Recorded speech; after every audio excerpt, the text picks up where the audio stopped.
Fala, meus amigos e amigas palmeirenses, estamos aqui novamente trazendo mais um vídeo no canal nesta terça-feira, trazendo as últimas notícias do Verdão. Estou trazendo um corte do All Sport onde Paulo Massini traz as últimas informações dessa preparação do Palmeiras e possível novidade para o jogo contra o Al-Ahly pela segunda rodada do Campeonato Mundial de Clubes. Se inscreva no canal, deixa seu like, seu comentário e vamos aí para o vídeo. Ora, Léo, o desafio nosso aqui é projetar o jogo de quinta. O que mudar para o jogo contra o Al-Ahly? E eu vou te dizer o seguinte: o Al-Ahly dá espaço entre as linhas, né? O Inter Miami, então, parece que o time do Inter começa numa costa e termina na outra. Parece que são dois times, né? É Dois isso, times de futsal. é isso. E o Paulo tá pedindo aqui o Flaco ou o Paulinho, né? O Paulinho não dá, cara. A gente vai falar dele já já. Não dá, não por questões técnicas, e sim por questões físicas, tá bom? Médicas, clínicas. A gente vai falar sobre isso já já. Segura aí, fica aí. Avise a todos que estamos aqui, tá bom? Ao vivo aqui no canal UOL. Muito obrigado pela presença. Deixa o like, se inscreva aqui no canal, por gentileza. Eu mudaria, eu entraria com o Martinez no meio por causa do passe, cara. Me parece que ele tem um passe um pouco melhor. Me fala. Faz sentido, Massa. Até para a gente dar uma contextualizada, né, nesse Al-Ahly, o Al-Ahly é um time que está com um trabalho embrionário. A estreia desse treinador atual foi na estreia do Mundial contra o Inter Miami. Ele tem um jogo e algumas semanas de trabalho com o Al-Ahly.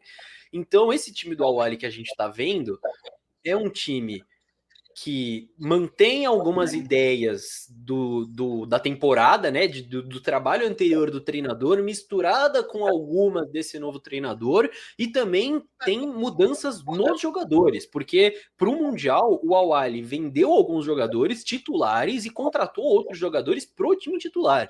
Então, no time titular do Al-Ahly que vai enfrentar o Palmeiras, tem alguns jogadores novos, jogadores que estrearam contra o Inter Miami também. Então, por tudo isso, é um time que acaba sim cedendo espaços. E, obviamente, não precisa nem falar que a superioridade técnica do Palmeiras é gritante. É a primeira vez, primeiro jogo do Palmeiras nesse Mundial, que o Palmeiras tem claramente uma superioridade técnica em relação ao seu adversário. E vai precisar colocar isso à prova, vai precisar fazer valer essa superioridade técnica. De fato, é um time que deve sim deixar espaços, então o Palmeiras vai precisar ter dinâmica na troca de passes e talvez o Emiliano possa sim ser importante nesse sentido, até porque se o Al-Ahly vier com a mesma formação que veio contra o Inter Miami, a formação tática do Palmeiras deve mudar, não necessariamente os jogadores, mas a formação. Porque contra o Porto, o Felipe Anderson voltava como um ala direito, o Porto atacava com 5, então o Felipe Anderson voltava como esse ala direito para fechar a linha de 5. Contra o Al-Ahly, se eles repetirem a formação, eles jogam com linha de 4 lá atrás, com 3 meio-campistas, e aí você tem um centroavante, um ponta pela esquerda que circula e um ponta pela direita que circula bastante, quase que um camisa 10. Então é bem provável que esse encaixe de marcação do Palmeiras mude. Palmeiras talvez, postado lá atrás, volte a marcar com linha de 4, talvez, com os laterais pegando os pontas e o Felipe Anderson mais à frente pegando o lateral. Então, ajustes vão ter que ser feitos justamente para, taticamente, estar organizado e potencializar a parte técnica que o Palmeiras é muito superior em relação ao Al-Ahly e precisa ganhar esse jogo, né? Precisa ganhar esse jogo para não só para classificar, mas para buscar o primeiro lugar do grupo, né? Porque quem ficar em segundo vai dançar nas oitavas. Perfeito. Deixa eu trazer uma informação que eu acho relevante, né? Os públicos até agora dos times brasileiros: Palmeiras levou 46 mil, o Fluminense levou 34 mil, o Botafogo 30 mil e o Flamengo 25 mil. Olha, surpreendente, hein? Paciência com o Vitor Roque, vejam o quanto ele melhorou o desempenho do. Paciência com o VR. Vejam como ele quanto melhorou o desempenho dele, o desempenho do Yuri Alberto Isso. de 23 para 25. Agora é fato que o Rony chegava mais na cara do gol e perdia. Javan, o Rony, né, perdia muita chance também. Você acha que é por aí? Paciência é o nome? Aí a torcida não tem, cara. Mas é isso. Ele é do Palmeiras por quantos anos? 5 anos mais? E quantos anos ele tem? 19? Tem que ter paciência, não tem jeito. Qualidade ele claramente tem. Uma hora vai. Certo. Bom, eu gostei muito da entrada do Alan. Foi um movimento do Abel ali que me parece que revigorou o lado direito. O Luiz está falando sobre isso aqui. Felipe Anderson é reserva do Alan. A galera tem essa coisa de titular reserva e tal, beleza. Mas o Palmeiras contra o Al-Ahly pode render mais com o Alan ou com o Felipe Anderson?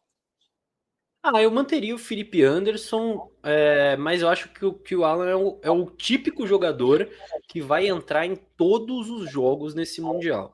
Eu acho que eu até já te falei isso, mas em live. E tá claro, entrou no lugar do Felipe Anderson, porque ele é um cara que consegue fazer a função do Felipe Anderson taticamente, tem um contra um, dá um frescor novo, e um fator importante no jogo contra o Porto foi que o Felipe Anderson estava amarelado, né? Então eu acho que o Abel também pensou nisso na hora de colocar o Alan. Então eu acho que é um garoto que pede passagem. Como é uma competição de tiro curtíssimo, curtíssimo, se o Palmeiras começa o jogo lá contra o Al-Ahly, Felipe Anderson na ponta direita, primeiro tempo o Felipe Anderson tá errando tudo, beleza, tira o Felipe Anderson, bota o Alan no intervalo. Porque a margem de erro num campeonato de 3 rodadas na fase de grupos é muito curta. O Palmeiras já empatou o primeiro jogo perdendo chance. Então não pode se dar o luxo de errar mais tecnicamente. Então eu acho que existe essa possibilidade. Mas eu acharia muito difícil o Abel vir com o Alan como titular contra o Al-Ahly. Eu acho que não é muito a cara do Abel fazer isso. Tava falando, Isso. eu vi que vocês travaram aqui a carinha. Vamos lá. Então, eu não acho que o Palmeiras tenha jogado só pelo cruzamento contra o Porto. Acho que o Palmeiras teve outras maneiras de entrar na área do Porto, especialmente no primeiro tempo. E aí, no segundo, quando o Porto recuou bastante, estava cansado, pregado, aí o Abel mudou e aí sim o Piquerez passou a procurar o Flaco em todo momento. O Palmeiras tinha algumas jogadas, inclusive, que a gente tem visto aqui no Mundial, que é aquele cruzamento no segundo pau para o Gomes cabeceia para dentro da área e vê o que acontece. Outros times têm feito essa jogada, e essa jogada é sempre muito perigosa. Então eu não acho que seja necessariamente um jogo só de cruzamento do Palmeiras. Agora, o que eu tenho certeza, e olhando, e eu já falo isso faz um tempo, o time ainda não entendeu como o Vitor Roque gosta de receber as oportunidades. O time ainda continua jogando mais para um atacante estilo Flaco do que um atacante estilo Vitor Roque. E aí que entra para mim o trabalho do Abel de ter que ensinar e adaptar, e lógico, um tempo de entrosamento entre os caras, mas acho que já tinha que estar melhor a produção do meio com o Vitor Roque no ataque. É verdade, né? Nós estamos já, né, dia 17 de junho hoje. Léo, você acha que dá muito trabalho, você que é analista de desempenho, para ajustar essa movimentação? Isso olha, o que o Danilo falou é verdade, mas tem uma coisa, os caras não acertam o passe, entendeu? Sabe? Tem os dois, tem Se- os dois pontos. eu vou pedir a você que está vendo a gente, durante o jogo, preste atenção não só na bola, mas nas movimentações que o Vitor Roque faz. Queria te ouvir, Léo. Não, eu acho que são dois pontos muito válidos, porque ao mesmo tempo que você tem um jogador novo que chega com a promessa de mudar o degrau em que o seu time está, o camisa 9 tão esperado, que demorou tanto para vir e tudo mais, é um jogador que tem as suas manias, que vai ter o seu estilo dentro de campo, vai ter o seu tipo de comunicação com os companheiros, e tudo isso leva tempo para você entender. Quando que se o cara faz uma movimentação, ele quer receber no pé, se ele faz outra, ele quer receber na frente, se ele vem para cá, ele quer ir para lá. Isso leva tempo. E não é uma coisa que a gente consegue medir. Leva tanto tempo.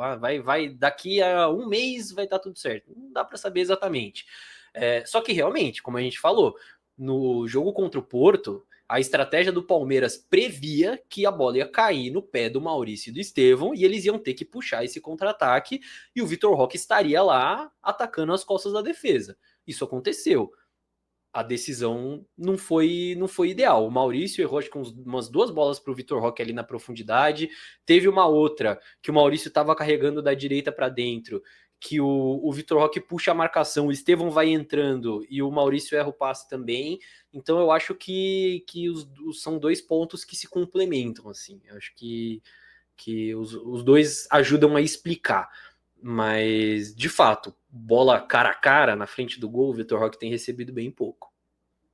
Só para explicar aqui, eu comecei a andar, tá? Vocês vão reparar que eu tô balançando aqui, porque o trem começou a andar, então só para avisar que eu tô...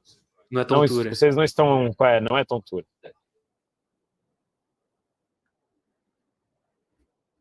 Ué. Sim, eu fui ligar o meu microfone e tirei eu do ar. Desculpa aí, gente. Velho tem essas tranqueiras aí. Ô, Danilão, vem cá.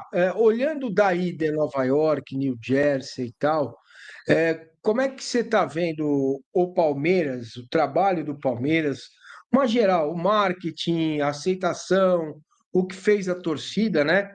Vou contar, se fosse outro clube, teríamos DVD, teríamos documentário, né? Seria um negócio, vou te dar uma informação. O Palmeiras levou mais gente ao estádio do que o Flamengo, do que o Fluminense, do que o Botafogo. Mas muito mais, não é que pouco, não, é muito mais. E eu queria a respeito de tudo isso. Eu acho que o melhor marketing até agora tem sido o da torcida, tá? É impressionante como está repercutindo, como está manchete em tudo quanto é lugar, como chama a atenção de jornalista, como chama a atenção nas redes sociais, como chama a atenção especialmente do povo latino aqui dos Estados Unidos, que já acompanha o futebol, mas que tem tido a chance de ir ao estádio, e eles têm realmente se impressionado com isso. Aquela invasão na Times Square foi algo realmente muito marcante, que virou foto e vídeo em todo lugar do mundo. E a gente vai lembrar, a torcida do Palmeiras fez isso tudo com uma vaquinha. Eu fiz uma reportagem esses dias, porque as organizadas do Palmeiras não têm relação mais institucional com o Palmeiras, por uma questão lá da diretoria. E aí, então, toda aquela faixa, a bateria, as bandeirinhas, tudo foi bancado por uma vaquinha. Hoje a torcida do Fluminense, por exemplo, fez uma festa bonita com muita bandeirinha, mas quem cedeu tudo tinha sido o clube, porque o clube conversa com a torcida neste momento. E aqui eu não estou nem entrando no juízo de valor, se tem que ou não ter conversa com a organizada. Eu acho que a organizada do Palmeiras viajou várias vezes, mas enfim, é só a explicação de como foi um pouco mais difícil para que essa festa fosse feita, e eu acho que foi feita de uma maneira muito bonita, e eu acho que esse é o melhor marketing. Tá todo mundo bem impressionado com as torcidas brasileiras, porque vocês sabem bem como é que é, né? Os caras não estão nem aí, se é metrô, se é trem, se é restaurante, se é Little Italy, Little China, não importa onde que eles estão, do nada encontra um com o outro do outro lado da rua, grita avante palestra e começa a gritaria, começa algum grito, e a torcida do Fluminense tem feito algo parecido por aqui também. Então, esse para mim é o marketing. Eu acho que assim, se esses jogos fossem na Europa, os europeus estariam ainda mais enlouquecidos para disputar de verdade esse Mundial. Como é nos Estados Unidos, como é em cidades grandes como Nova York, às vezes você espalha um pouco esse movimento, mas ainda assim tem tido um reflexo muito grande. Eu vou até em breve escrever uma coluna lá no UOL, pedindo, implorando, ajoelhando para que a FIFA mande esse próximo Mundial de 29 para a Espanha e para Portugal, e não mantenha aqui nos Estados Unidos, que eu acho que aí o clima vai pegar num nível muito maior do que aqui. Por enquanto eu tenho visto isso. Agora a Casa Palmeiras está legal, está bonita e tal, mas ela é frequentada majoritariamente pelos próprios palmeirenses. Não é algo que chama a atenção. E isso não é só com o Palmeiras, é com outros times também. Com o Flamengo, com o Fluminense, com o Botafogo, todos eles têm atrações aqui, ações, mas que são frequentadas pelo público que já conhece, sabe? Eu não tenho visto novo público assim, por essa ação em si. Agora, a invasão da Times Square, o comportamento no estádio, isso sim reflete muito. Até estou me alongando aqui, mas ontem eu vi um vídeo, Massa, num canal que chama Futebol Brasileiro, que é o cara que fica fazendo análises da imprensa espanhola, da imprensa argentina, da imprensa colombiana. Ele fez um compilado de vídeos, cara. O que os caras falam do Palmeiras, isso aí é o reflexo do que é o campeonato e do que foi a torcida. Os caras estão muito bem impressionados com o Palmeiras. Você ouviu mais alguma coisa sobre o próximo Mundial? Vai ser aqui, vai ser lá? Não, continua na mesma daquela última vez que a gente conversou. Os caras querem fazer, estão empolgados, consideram um sucesso no ponto de vista de patrocinadores. Vamos lembrar, a FIFA abriu mão de lucrar com esse campeonato, então a FIFA paga altos prêmios porque não quis ter grana. Agora, não sei se já com esses 9 patrocinadores que tem, se eles já não estão conseguindo fazer dinheiro.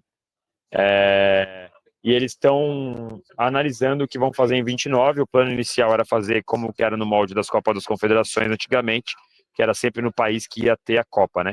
Aí já há um recuo, há uma possibilidade de ser feito de novo nos Estados Unidos. Tá muito cedo, né? A gente ainda não terminou nem a primeira rodada deste Mundial em si. Mas pelo menos por enquanto a FIFA tem gostado bastante do resultado até aqui.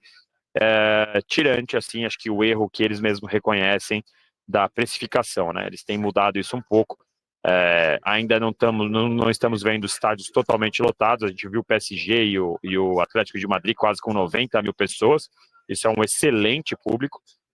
Eu acho que o do Palmeiras, o do Boca com 55, 50, 60 mil também foi um bom público. E o do Palmeiras, que chegou a 50 mil, mas o estádio é tão gigante que 50 mil, 47 mil pessoas pareceram nada, né? Acho que esses são os públicos, os bons públicos, e a FIFA reconhecendo que errou nessa precificação. Vamos ver como vai ser daqui para frente. Muito bem, Léo, a gente tem um desafio ainda. O Danilo fica com a gente lá no trem. Que maravilha esse trem, silencioso, não chacoalha, né? Não passa naquela emenda que Vocês não tem estão aqui no ouvindo Brasil. a barulheira aqui? Eu até pus assim o microfone porque o pessoal se empolgou aqui do lado. Mano, não dá para ouvir Ali, absolutamente nada. parece que tá em Tá casa. tudo ótimo. O trem aqui no Que Brasil tem delícia. aquele clá, clá, clá, né? Quando você passa na emenda. Mas tá tudo bem, você tá ótimo aí. Ô, Léo, Boa. como desafio para o jogo contra o, o Awali, você já falou que dificilmente o Abel vai colocar o Alan na vaga do Felipe Anderson e tal, mas como encaixe, quem que pode acomodar melhor, o Facundo ou o Maurício? Massa, já falamos sobre a partida do Maurício contra o Porto. De fato, ele não tomou boas decisões, mas eu acho que ele ainda encaixaria melhor para esse jogo do que o Facundo. Contra o Inter Miami, especialmente o lado direito do Awali cedeu bastante espaço, e esse é um ponto importante. Porque quem estava marcando pelo lado direito ali do Awali, ajudando o lateral, era o Zizo, que é o camisa 25, que entrou no lugar do Ashur, que machucou e tal, que era o grande jogador do Al-Ahly.